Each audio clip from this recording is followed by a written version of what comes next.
What if everything modern science is discovering was already written down thousands of years ago? When I started looking for answers, one book led to another.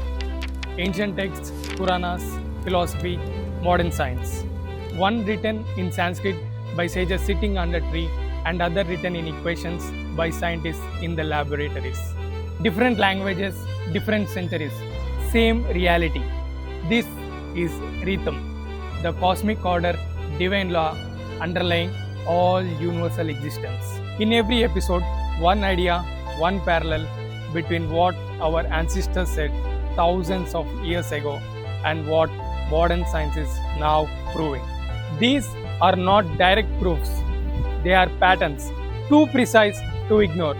This is rhythm, and it starts now.